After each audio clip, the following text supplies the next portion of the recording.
என்ன ஒரு அதிசயம் பாருங்களேன்! அதாவது அட்லாண்டிக் பெருங்கடலும், பசிபிக் பெருங்கடலும் ஒண்ணோட ஒண்ணு கலக்காம தனித்தனியாக தெரியுது. அதாவது ஒரு சைடு தண்ணீர் நீல நிறமாகவும், மற்றொரு சைடு தண்ணீர் ப்ரவுன் கலராகவும் தெரியும். இந்த 2 கடல் தண்ணீரும் ஒண்ணோட ஒண்ணு கலக்காம இருக்குது. இதுக்கு காரணம் என்னன்னு தெரியுமா?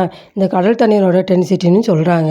அதாவது அட்லாண்டிக் போர்ஷன்ல அதிக உட்படுத்திக் கொண்ட நீர்நிலையாக இருக்கும்.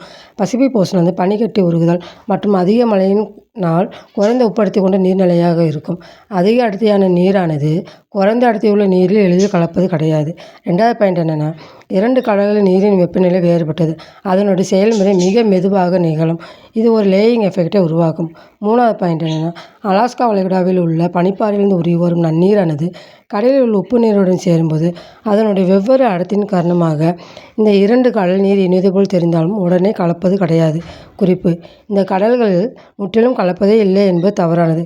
அவை மிக மெதுவாகவே கலக்கின்றன. அடர்த்தி வேறுபாட்டின் காரணமாக கண்களுக்கு தெளிவாக தனித்தனியாக தெரிகிறது.